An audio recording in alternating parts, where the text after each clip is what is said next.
Namo Bhagavate Vasudevaya. Om Namo Bhagavate Vasudevaya. Om Namo Bhagavate Vasudevaya. Hare Krishna, dear devotees. Thank you so much for joining us today.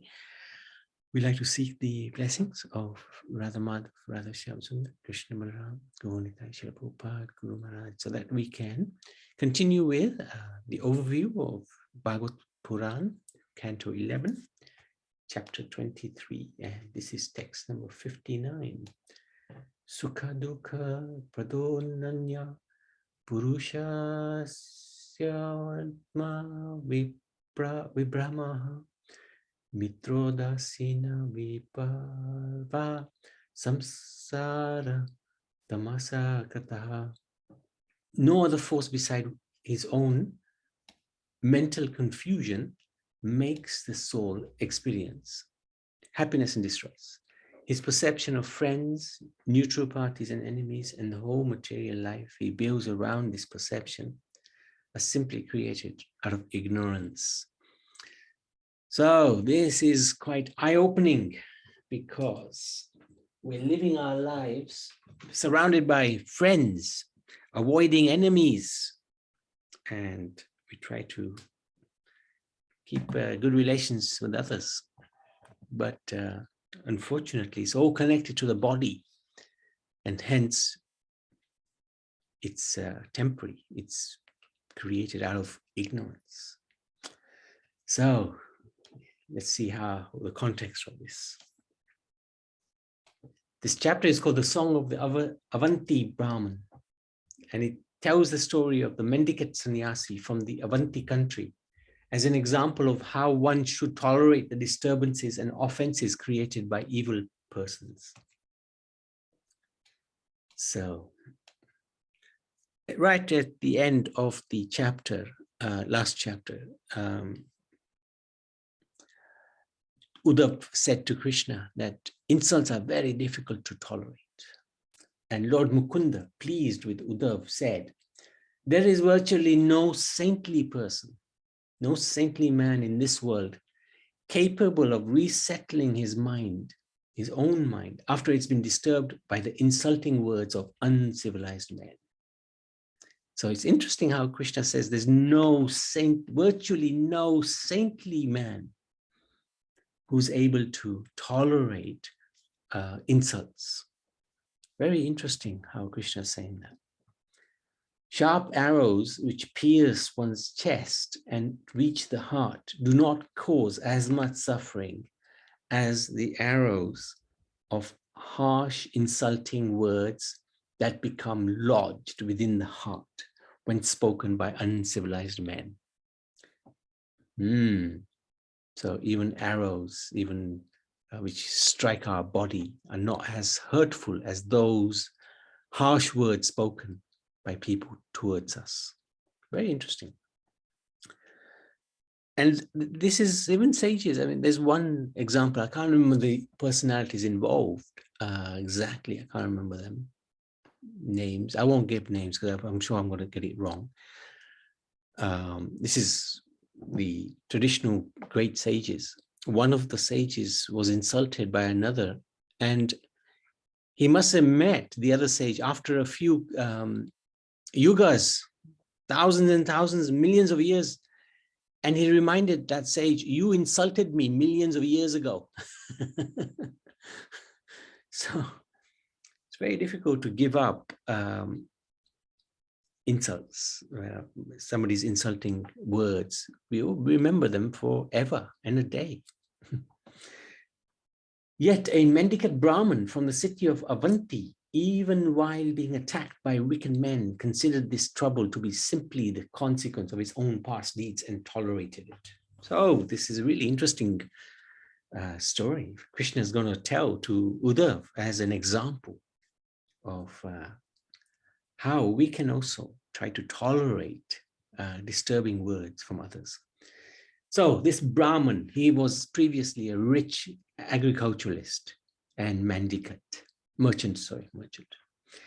He had been extremely greedy, miserly, and prone to anger. As a result, his wife, sons, daughters, relatives, servants, as well as guests were all deprived of every kind of enjoyment. and gradually came to behave inimically towards him. So he was a stingy man. Even though he was very rich, he didn't want to part with any wealth whatsoever. Even he himself wouldn't use the wealth for himself. So he was so stingy, he wouldn't even use it for himself, not anybody else. The presiding deities of the 5 family sacrifices became angry at the Brahman, and due to his neglect of the demigods, he depleted his stock of piety and his wealth.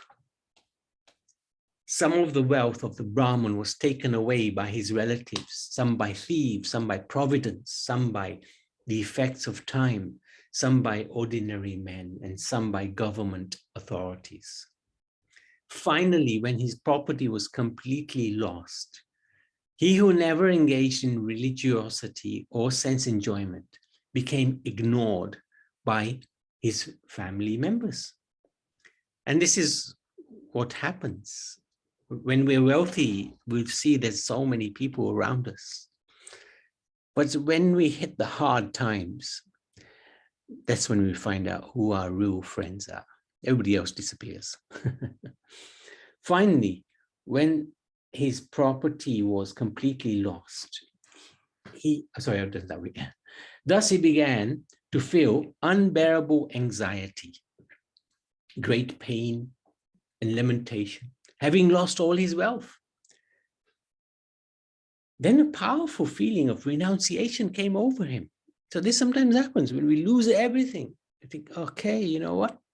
I'm just going to ride the trouble. And that's what he did. He got a great feeling of renunciation. His throat choked up with tears, and he meditated for a long time on his fortune, this newfound fortune. He considered how the earnings and preservation of wealth involve great effort, fear, anxiety, and confusion. We know that, right? We try to hold on to our wealth, or we try to increase our wealth, and it just gives us so much headaches. He realized that he simply tormented himself uselessly, struggling so hard for money that was not even intended for religiosity or material enjoyment. The wealth of misers never allows them any happiness, causing self-torture in this life. And when they die, it sends them to hell. Whatever pure fame is possessed by the famous, and whatever praiseworthy qualities are found in the virtuous, are destroyed by even a small amount of greed, just as one's attractive physical beauty is ruined by a trace of white leprosy. Because of wealth, there arises 15 unwanted items. So this is quite interesting how Krishna is describing these 15 unwanted items that come with wealth. Thievery, violence, lying, deception, lust, anger, pride, feverishness, disagreement, hatred, distrust, conflict, attachment to women, gambling, intoxication. So these 15 things will naturally come with wealth. One desiring to achieve the real benefit of life should therefore remain aloof from the undesirable material wealth. We're very fortunate because even if we somehow have some wealth, we are able to engage it in the service of the Lord and his devotees. And this is a great fortune. If that wasn't there, then wealth is very corrupting. It can take us down the wrong path very easily. Okay. Close relatives. So he continues, the Brahman. The close relatives will immediately break off their affectionate relationships and become enemies over a single coin. Attacking as rivals, they quickly give up all sentiment of goodwill and will reject one at a moment's notice, even to the point of committing murder. One who fails to distribute his wealth to the proper shareholders, so who are the proper shareholders, who are the beneficiaries, devatas, sages, forefathers, ordinary living entities, as well as his immediate relatives, in-laws, his own self will fall down. Those who obtain human life, especially as a first caste Brahmin, are very fortunate. If they disregard this important opportunity, they are certainly killing their own self-interest and thus achieve a most unfortunate end. Discriminating persons are able to utilize their money, their youth, the strength to achieve perfection. So then he's lamenting, I have feverishly squandered these in the pursuit for wealth. Now I am an old man. What can I achieve? Oh, very interesting. Very, very interesting. So, when this meditation arose in his heart, the Brahmin could understand that the Supreme Lord had somehow become satisfied with him. Let me just change this actually.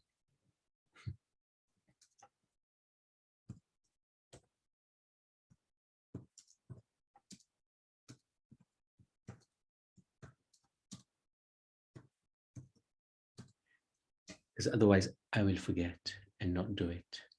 But this is a very important point.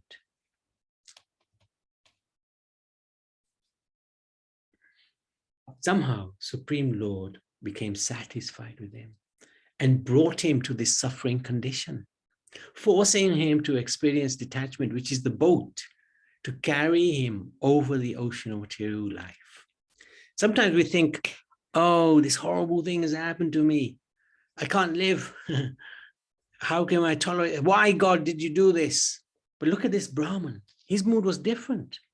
Even though he lost everything, his wealth, his family, he took it all in his stride. He took it that this is somehow the Lord's mercy on him. This is fantastic. He was grateful that a sense of detachment had arisen in his heart and considered it the factual means for delivering himself. So this is where a disadvantage is turned into an advantage. A weakness is turned into a strength. We should never feel that somehow we've lost something, because the Lord is with us. If it's his desire, we will lose it. But it's his desire, and that's his kindness as well. So this is amazing teaching.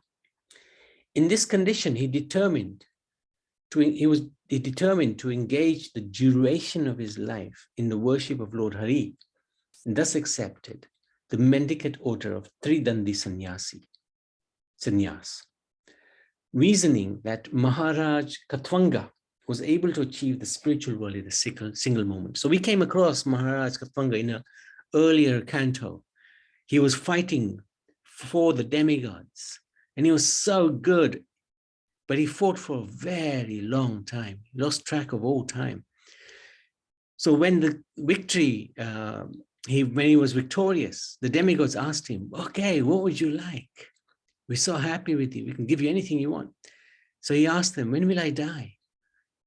And the demigods told him, in a moment, you will die. So he was not perplexed.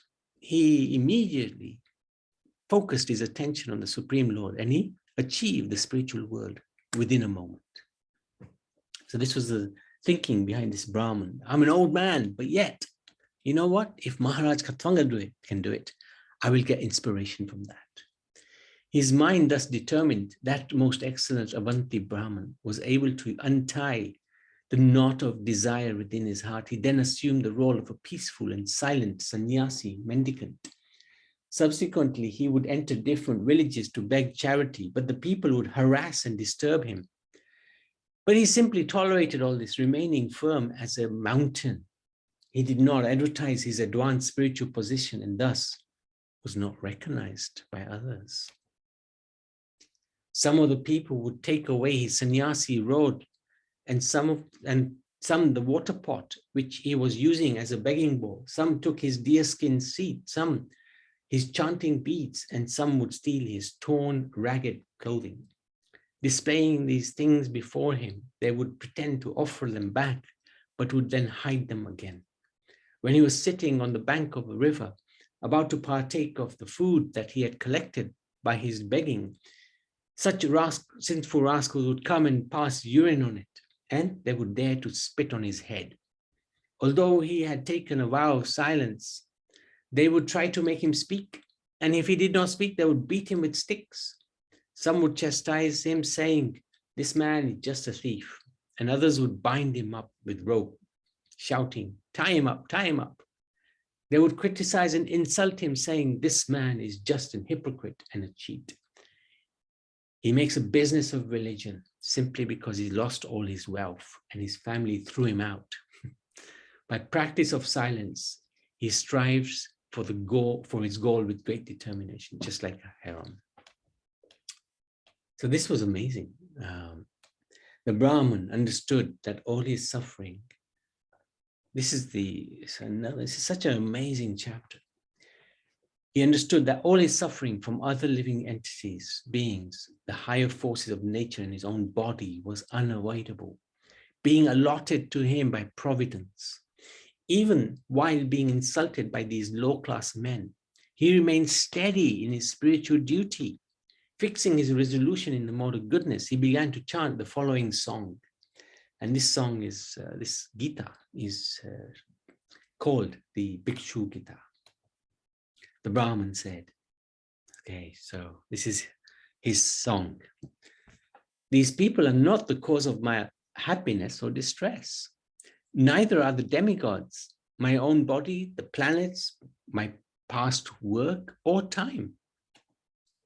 Rather, it is the mind alone that causes happiness and distress, perpetuates the rotation of material life. The powerful mind activates the function of material modes. From the activities in each of these modes develop the corresponding statuses of life." So this mind creates so many different scenarios for us. "The super soul present in my body is acting as my friend. He simply witnesses from his transcendental position. I, the tiny spirit soul, on the other hand, have embraced this mind. I have become engaged in enjoying objects of desire and am entangled. The real purpose of all charity, religiosity, etc., is to bring the mind under control. Indeed, concentration of the mind on the Supreme is the highest goal. If one's mind is perfectly fixed, then there is no need to perform ritualistic charity. If the mind is uncontrolled, then what use are these engagements for him? Even if you do charity, ritualistic charity, what use is it? Because your mind is not controlled. All the senses have been under the control of the mind since time immemorial. The mind itself never comes under the sway of any other. It is stronger than the strongest, and its godlike power is fearsome. So the mind is very powerful. And Arjuna says to Krishna, "It's easier for me to control the wind than to control the mind." So how is it easy to control the wind? Practically impossible. But Arjuna said, "I can control the wind, but I can't control my mind." Anyone who can bring the mind under control becomes a master of all the senses. Failing to conquer the mind, many people are completely bewildered and create useless quarrel with others, conclude that others either are their friends or enemies. Persons who identify with this body are blinded in their intelligence. Because of their illusion, they wander in endless darkness. So this is really high-level thinking by this Brahman. Who are the causes of my happiness and distress? So he analyzes it. Is it people who cause my happiness and distress due to the interactions of material body? No. Then where is the place of the soul in such a conception? Right? Is it the demigods who rule the bodily senses that cause suffering? Well, how can such suffering apply to the spirit soul? So he's identifying himself as a spirit soul, which is connected to the supreme spirit soul. And he's understanding that actually it's not the people who are causing me difficulty. It's not the demigods. It is merely interactions of the changeable senses and their presiding deities. When one limb of the body attacks another, how can the soul in that body be angry at that limb? Right? You can't be angry because it's the limbs. The soul is separate. So then he's saying, is it the planets who are the cause of my happiness and unhappiness? Can they be the immediate cause of happiness and suffering? What is again the relationship with the soul, who is eternal?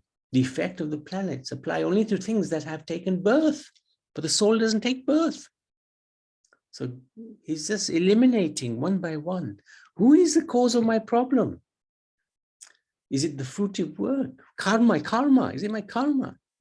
This body has no life. It cannot be the actual recipient of happiness and distress. And nor can the soul, who is completely, ultimately spiritual. Karma thus has no ultimate basis in either the body or the soul. So who am I angry at? Time? Is this the cause of happiness and distress? That experience still cannot apply to the spirit soul, since time is a manifestation of the Lord's spiritual potency, and the souls are all expansions of the Lord's spiritual potency manifested via time.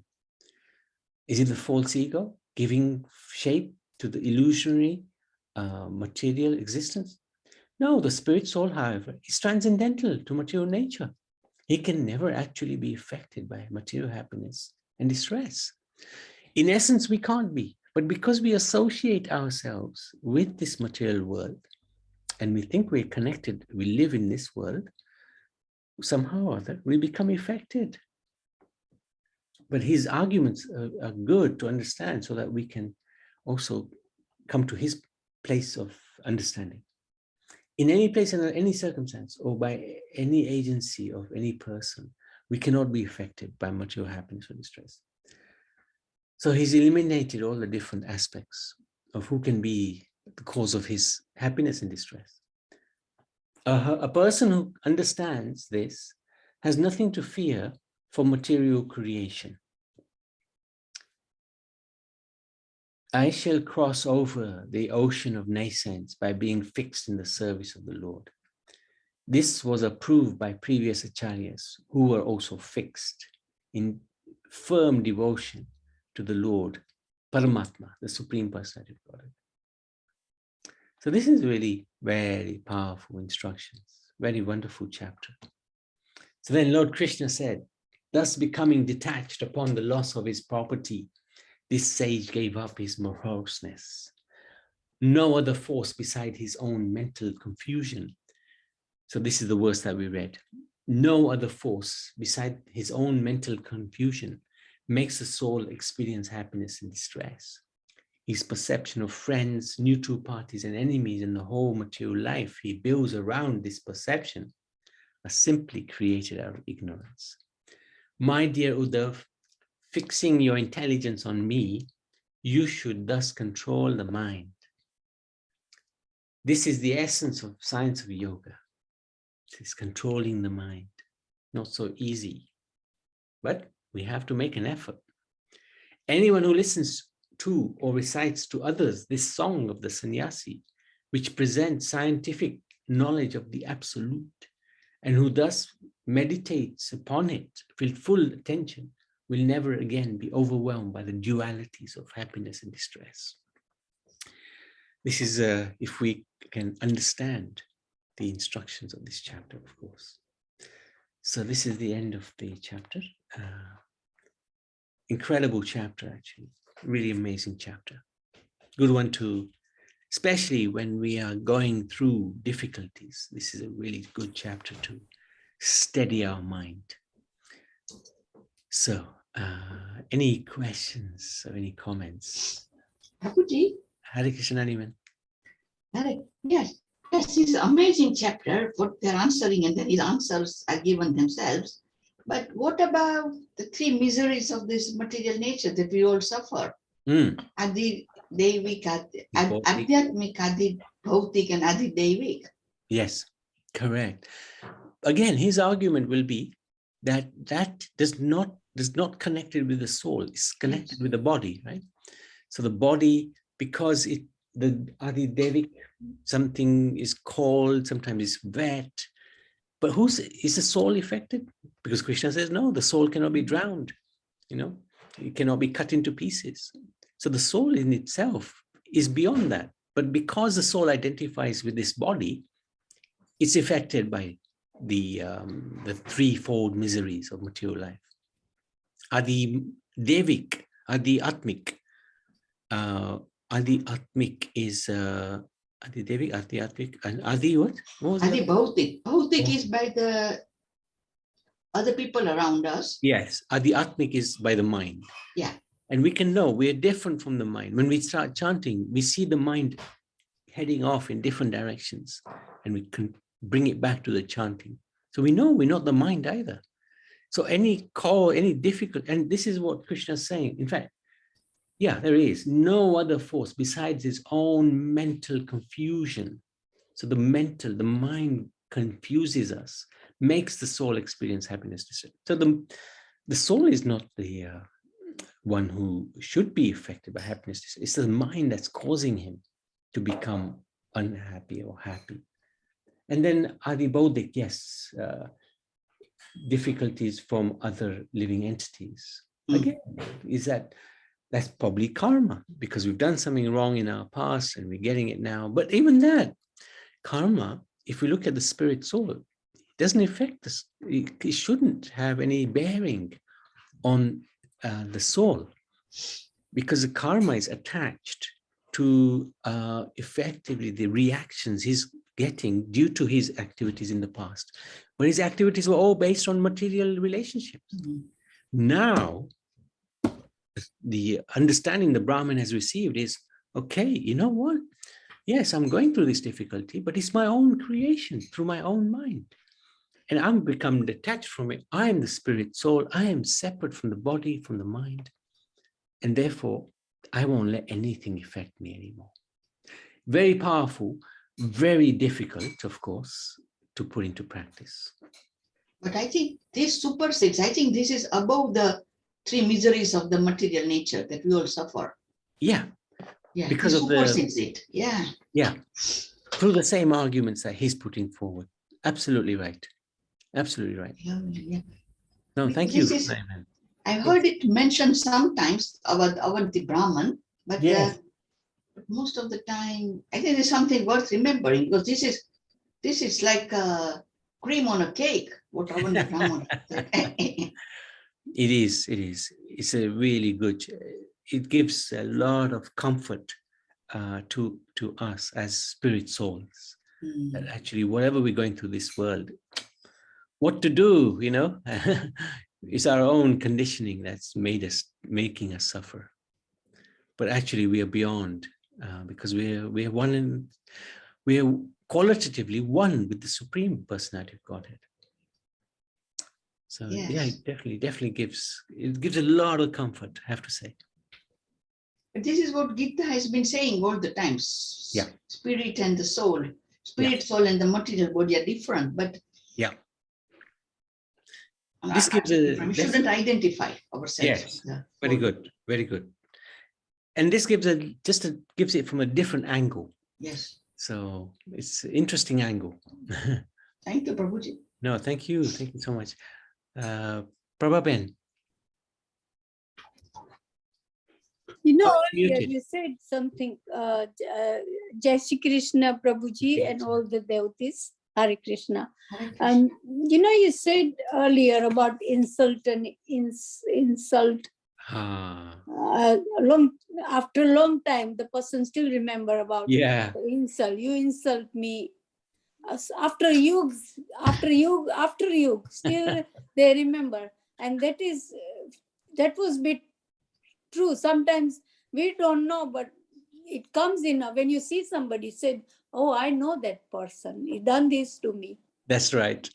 And that's the one thing. And second thing, you said something about earlier, the merchant. The king was Mm. had lots of good health and everything, family, and then Mm. all of a sudden, Lost no, when everything. he had everything, everybody was going to him and he was happy. But once his health is gone, nobody wants to know Yeah. him. Well, wealth. Yeah, that's right. And that is true even in prison. The same thing, when people are rich, people will go and visit them. Everything was all good, cars and everything. Once something happen in their life, they don't want to know. Even the close friends, they don't want to know them. And that is true. And that's when you find out your real friends. True Very true. friends come and help you even in your struggling time or bad time. Yeah. And there's only one true friend, That's actually. one true. And that's the Lord. That's the Lord. Yeah. And you don't give the faith. I mean, so don't give up your faith. Times just recycle again and things get better. Very true. Thank you for sharing. Surinder, anything you'd like to share? Hare Krishna Prabhu. Hare Krishna. Hare Krishna. Dandavad to all devotees. Nitai Guru Haribol Sri Nityananda Chandram Patita Sharanadam Gauradam Tam Bhajeham. Yes, Prabhu, very interesting. So, in the Bhagavad Gita, we can learn a few things. Krishna says, Manmana Bhava Madbhakto Madhyaji Mam Namaskuru Mam Evasasi Satyamte Pratijano Priyo Sime. So, one of the instructions of Lord Krishna is Manmana Bhava Madbhakto. Engage your mind in thinking of me, like that. So when the mind is engaged in thinking of Lord Krishna and engaged in Krishna consciousness, so the mind is our best friend.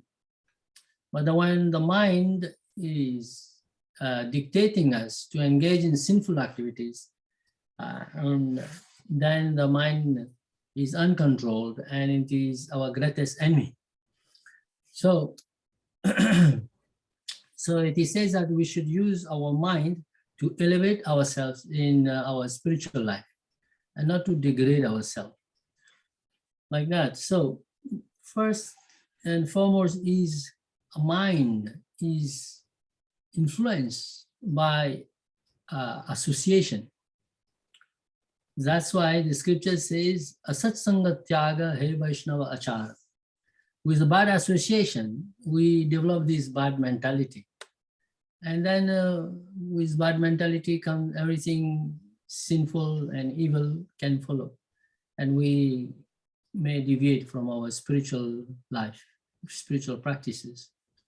So the scriptures advises, sadhu sanga, sadhu sanga, sadhu sanga, sarva shastra kahe, lava matra sadhu sanga, sarva siddhi hoy. Like that. And there are few verses in Prapana Jivanamritam, which if we have time, I can recite quickly. I'll read the translation, Prabhu. Is that okay? Yes, absolutely. Absolutely. A realization of the fact that the surrendered soul who discovers his eternal identity and denounces his perversity caused by the association of lust, anger, greed, madness, delusion, and hatred is rescued forever from all evil pursuits by the devotional service of Lord Krishna. O Lord, for so long have I obeyed the unending wicked dictates of lust, anger, greed, madness, delusion, and hatred, but they never took pity upon me. And I have felt neither shame nor the desire to abandon them. O Lord of the Yadus, after all this, I am leaving them behind. At last, I have found my genuine sanity. I am surrendered wholly unto your lotus feet, which are the abode of fearlessness. Please now engage me as your personal servitor. So there is another one. It says, it is impossible for him to neglect his surrendered devotees. So it is impossible for Lord Krishna to neglect his surrendered devotees.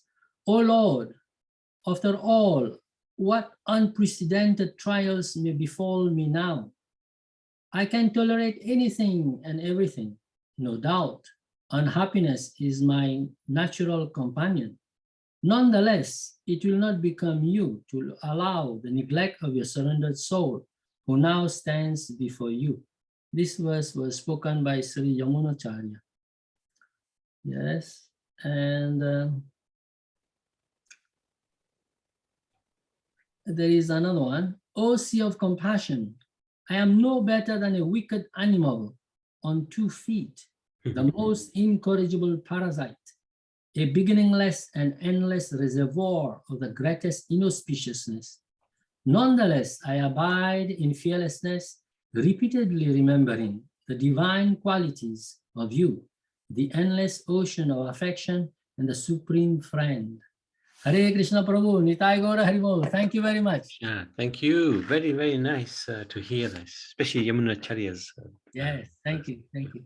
Hare Krishna. Okay, if there's nothing else, Srimad Bhagavatam ki jai.